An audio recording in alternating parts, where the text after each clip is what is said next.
Une petite fille donna à manger à un sans-abri, mais le lendemain, il lui remit une note choquante qui la fit fondre en larmes. Jude, un homme noir, avait déployé tous ses efforts pour bâtir une entreprise afin d'assurer la sécurité de sa famille. Mais même avec sa sueur, son sang et ses larmes, tout avait pris une fin écrasante. Maya, sa fille de 6 ans, était dans sa chambre lorsqu'elle entendit son père parler au téléphone. Jude avait prévu de lui cacher la mauvaise nouvelle avant de pouvoir la lui annoncer. Mais la petite fille avait tout entendu et compris ce qui s'était passé. Elle se sentit triste pour son père, sachant à quel point il aimait son entreprise.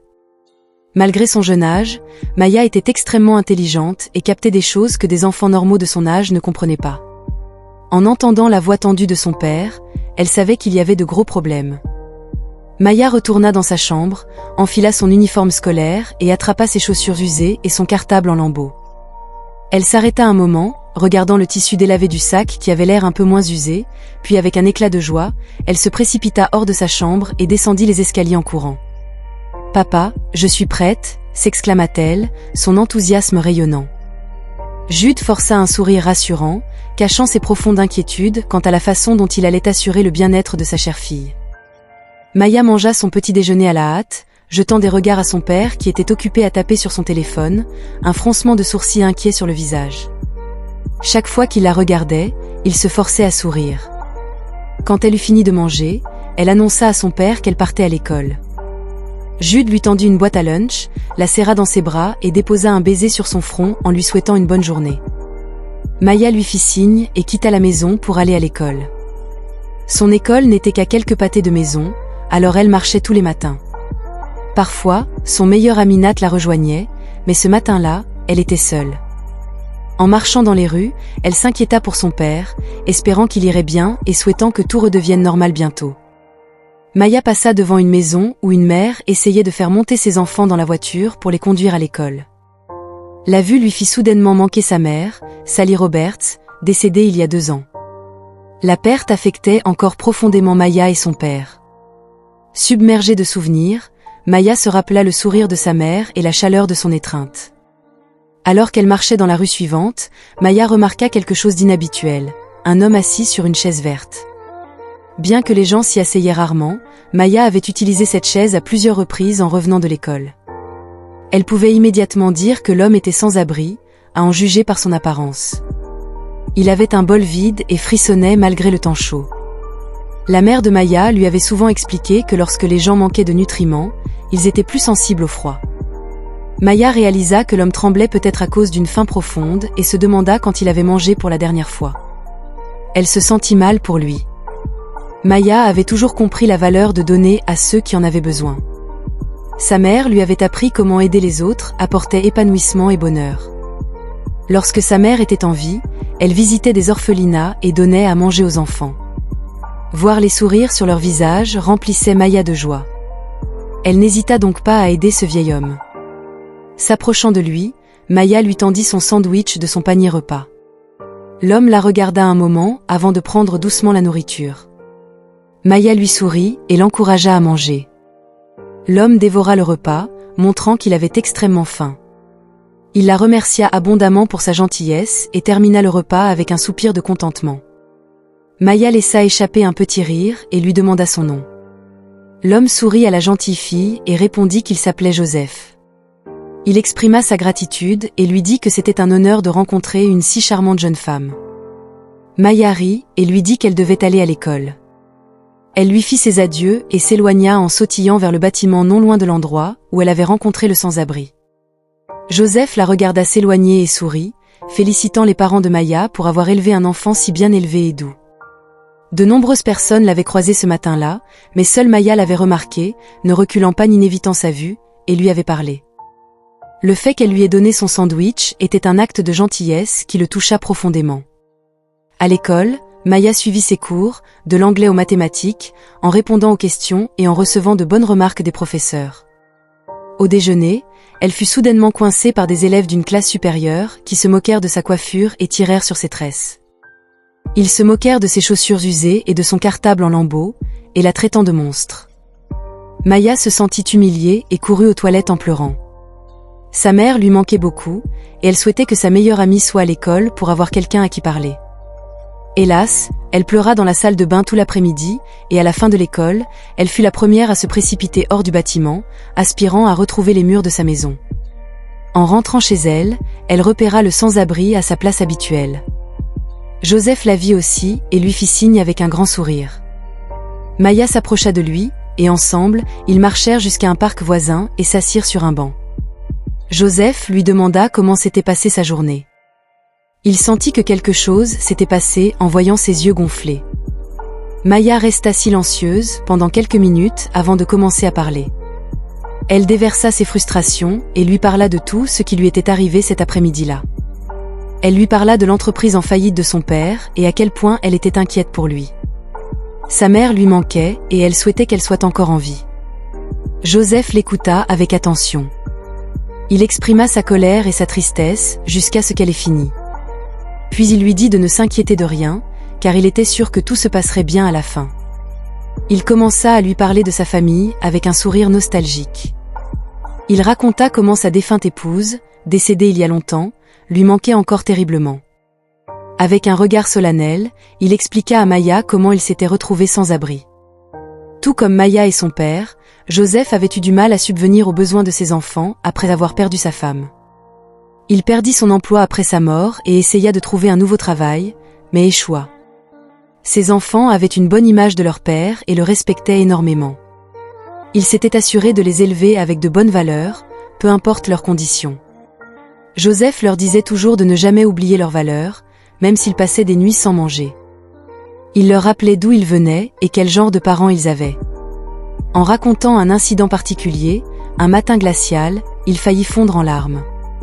Ce matin-là, la porte d'entrée s'ouvrit soudainement et le propriétaire entra en trombe dans la maison, son visage rouge de colère.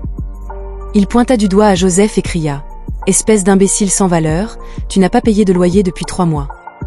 Si tu n'as pas mon argent à la fin de la semaine, vous êtes dehors. » Le propriétaire le traita de toutes sortes de noms cruels, faisant en sorte que les enfants se blottissent les uns contre les autres de peur. Après le départ du propriétaire, Joseph prit une profonde inspiration et se tourna vers ses enfants. Il essaya de sourire, mais n'y parvint pas. « Ne vous inquiétez pas, dit-il, sa voix légèrement tremblante. Je promets que je ferai quelque chose. Nous ne finirons pas dans la rue. » Mais pendant qu'il parlait, les larmes lui montèrent aux yeux. Il essaya de les retenir, mais le poids de sa peur et de sa honte était trop lourd. Il s'effondra, se mit à genoux et pleura comme un enfant. En voyant leur père souffrir autant, les enfants se relayèrent pour le serrer dans leurs bras, leurs petits bras enroulés autour de ses épaules. C'était un spectacle déchirant, alors que la famille s'accrochait les uns aux autres dans leurs moments de désespoir. 6 mois après cet incident, Joseph rentra à la maison avec de bonnes nouvelles.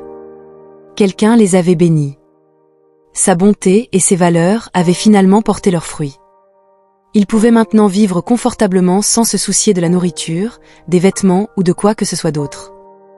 Ils devinrent riches du jour au lendemain. La semaine suivante, ils quittèrent leur vieil appartement branlant et emménagèrent dans une grande et belle maison. Les enfants regardaient autour d'eux avec admiration, ravis d'apprendre qu'ils allaient avoir chacun une chambre. Joseph paya immédiatement pour l'une des meilleures écoles de la ville, afin que ses enfants puissent y aller quelques semaines plus tard. Un soir, la famille s'assit pour dîner chez eux, savourant un délicieux repas, quand soudain les gens frappa à leur porte. Joseph se leva pour ouvrir et fut choqué de voir des policiers. La police annonça l'arrestation de Joseph et lui mit des menottes aux poignets. Ses enfants crièrent à la police de le laisser. Le plus jeune supplia « Ne faites pas de mal à mon père, il n'a rien fait de mal. » Malheureusement, il s'avéra que Joseph avait été impliqué dans un stratagème de fraude. Un ami lui avait parlé d'une escroquerie amoureuse pour duper une femme riche d'une énorme somme d'argent. Cédant à la pression de ses problèmes financiers et à son incapacité à subvenir aux besoins de ses enfants, Joseph accepta finalement de rejoindre son ami dans ce projet. Cela expliquait la richesse soudaine qui lui avait permis de déménager sa famille dans une maison plus grande et de les emmener en voyage, ce qu'il avait autrefois pensé impossible. La police avait arrêté l'un des coupables et retracé le crime jusqu'à Joseph. Ses enfants ne pouvaient pas croire que leur père pouvait commettre un tel crime. Joseph fut jugé par le tribunal et condamné à 20 ans de prison. Après avoir appris la sentence, il éclata en larmes et se tourna vers ses enfants. « S'il vous plaît, pardonnez-moi, mes enfants. Je l'ai fait pour subvenir à vos besoins. Je suis vraiment désolé de vous avoir déçus, pleura-t-il alors que le gardien de prison l'emmenait. Joseph se souvenait encore du regard d'incrédulité et de déception sur le visage de ses enfants ce jour-là. Pendant 20 ans, il regretta ses actes chaque jour et s'inquiéta pour ses enfants. À sa libération, il eut trop honte pour leur faire face, alors il vécut dans la rue, croyant que c'était une punition pour ses crimes. Maya écouta le pauvre vieil homme lui raconter tout cela avec un regard triste dans les yeux. Elle lui prit la main, et quand il eut fini, elle put voir à quel point sa famille lui manquait. Maya lui dit alors d'aller les voir avant qu'il ne soit trop tard. Elle lui expliqua qu'il le regretterait s'il continuait sa vie sans voir sa famille et leur demander pardon au moins une fois. Elle savait ce que c'était que de perdre une personne aimée et combien sa mère lui manquait. Joseph écouta la fille parler avec une telle sagesse qu'il se rendit compte qu'elle avait raison. Il voulait vraiment voir ses enfants bien aimés avant de mourir et leur demander pardon. Ils parlèrent un peu plus longtemps avant de se lever et de dire à Maya de se dépêcher de rentrer à la maison et de ne pas s'inquiéter pour son père. Maya sourit à l'homme, notant que son humeur s'était améliorée après leur conversation. Elle lui fit signe et se précipita chez elle. Lorsqu'elle ouvrit la porte d'entrée, elle entendit des sanglots. Paniquée, elle courut vers le salon et vit son père pleurer. Elle se précipita vers lui et lui demanda ce qui n'allait pas. Jude Robert regarda le visage inquiet de sa fille, et pendant un instant, il vit sa défunte épouse, Sally, en elle. Il lui expliqua que tout ce pourquoi il avait travaillé avait été détruit. Les affaires s'étaient effondrées, ils n'avaient plus rien, et ils ne savaient pas comment ils allaient survivre. Jude sanglotait devant sa fille, ayant l'impression de l'avoir laissée tomber. Avec un élan d'espoir, Maya leva le menton de son père et lui sourit. Elle lui dit de ne pas trop s'inquiéter, elle était sûre que tout irait bien. La jeune fille innocente se souvenait des paroles de Joseph et y croyait fermement. Elle avait foi que tout finirait par s'arranger. Jude regarda sa fille avec confusion, se demandant comment une si petite fille pouvait avoir un si grand destin. Il ressentit une bouffée de fierté dans son cœur et fut légèrement réconforté de voir sa fille ainsi. Maya lui dit que si sa mère était encore en vie, elle leur aurait dit de ne pas s'inquiéter. Ils rirent et pleurèrent en se souvenant de Sally et du regard déterminé qu'elle leur lançait chaque fois que quelque chose n'allait pas. En regardant les albums photos de la belle femme autrefois vibrante, Maya et son père s'endormirent dans les bras l'un de l'autre sur le canapé cette nuit-là. Le lendemain, l'ambiance à la maison s'était améliorée. Maya quitta la maison pour l'école, mais pas avant d'avoir rassuré son père que tout irait bien. Jude regarda sa fille sortir de la maison avec un sourire. Il partageait désormais une partie de l'espoir de sa fille, ce qui lui donnait la motivation de ne pas abandonner si facilement. En chemin, Maya passa par l'endroit habituel de Joseph, mais le trouva vide. Elle se demanda où il était allé soudainement, inquiète pour lui, mais continua vers l'école. Elle passa la journée à éviter les intimidateurs et à rester avec sa meilleure amie, qui était à l'école ce jour-là. La journée se déroula bien, et lorsque la dernière cloche sonna, Maya rentra chez elle. Elle vérifia à nouveau l'endroit où Joseph avait l'habitude de rester, mais il était toujours vide. Son inquiétude grandissait au fur et à mesure qu'elle se rapprochait de chez elle. Elle remarqua quelque chose sur le sol à l'endroit où Joseph restait, une pierre posée sur un morceau de papier. Elle souleva la pierre et ramassa le papier, découvrant que c'était une lettre de Joseph. Elle l'ouvrit rapidement et lut. « Chère Maya, c'est moi, Joseph. Je suis désolée d'être partie sans dire au revoir, mais je devais partir le plus vite possible. Ce que tu as dit hier à propos de chercher le pardon de ma famille m'a vraiment touchée. J'ai donc décidé de partir ce matin pour les retrouver. Je commence ma recherche dans notre maison en Alabama. Tu es un enfant merveilleux, ma chère, je suis sûre que ta mère serait très fière de la fille adorable à qui elle a donné naissance. N'abandonne jamais ton père, soutiens-le toujours et sois là pour lui. Merci encore pour ta gentillesse. Je ne pensais pas qu'une petite fille serait celle qui m'offrirait à manger ce jour-là. Ne t'inquiète pas, je reviendrai te voir dans le futur et j'espère que nous pourrons encore nous asseoir ensemble pour un bon repas un jour. Je ne t'oublierai pas, ma chérie. Avec amour, le vieil homme Joseph. Maya lut la lettre avec un sourire et une larme sur le visage. Elle était heureuse que Joseph aille enfin voir sa famille après tout ce temps. Elle espérait que ses enfants l'accepteraient et lui pardonneraient, pour qu'ils puissent se réunir. Elle rentra chez elle et raconta à son père tout ce qui s'était passé au cours des 2 derniers jours, depuis le moment où elle avait donné son déjeuner à Joseph jusqu'à la découverte de la lettre. Jude était étonné d'entendre tout cela, fier de sa fille. Il lui dit qu'il espérait aussi que Joseph retrouverait sa famille et se réconcilierait avec eux. Les semaines passèrent, Maya et son père continuaient à lutter financièrement. Jude avait cherché un emploi et avait finalement trouvé un poste de vendeur dans un magasin.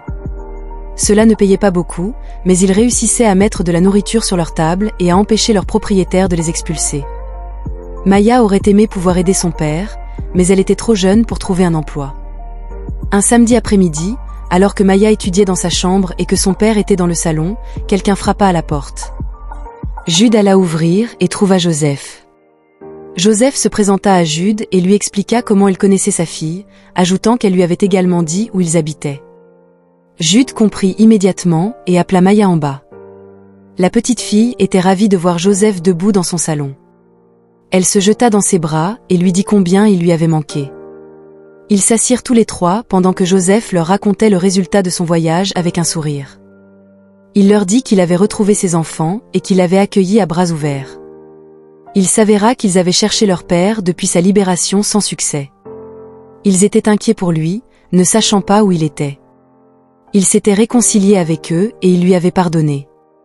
Joseph avait maintenant un endroit où vivre et avait trouvé un emploi à temps partiel pour rester stable. Il parla à ses enfants de la petite fille qu'il avait encouragée à retrouver sa famille, et il voulait la rencontrer. Joseph invita donc Maya et Jude à dîner avec sa famille le lendemain. Maya était excitée et demanda à son père s'il pouvait y aller. Jude lui sourit et accepta, donnant à Joseph sa parole qu'il serait présent au dîner. Le lendemain, les 2 familles se rencontrèrent et établirent une amitié mutuelle. Ils félicitèrent Maya pour sa diligence et la remercièrent d'avoir montré de la gentillesse envers leur père. Le fils aîné de Joseph et Jude entamèrent une discussion sur les affaires et élaborèrent un plan d'affaires brillant au cours de la soirée. Jude espérait que cela porterait ses fruits. À la fin de la nuit, il s'était fait de nouveaux amis. À partir de ce jour, les 2 familles se rapprochèrent. L'idée d'entreprise du fils aîné de Joseph et Jude prospéra et grandit rapidement, au point que Jude pouvait à peine y croire. Au fil des mois, les finances de Jude s'améliorèrent et il devint stable. Maya était heureuse des nouveaux amis qu'elle s'était faits. Qui aurait cru que l'amitié entre une jeune fille et un homme âgé pouvait apporter tant de joie et de bonheur avec une fin réconfortante? Avez-vous déjà engagé une amitié avec une personne sans abri? Qu'avez-vous appris de cette expérience? N'hésitez pas à partager vos réflexions dans la section des commentaires. Merci d'avoir regardé et à bientôt pour une prochaine histoire émouvante.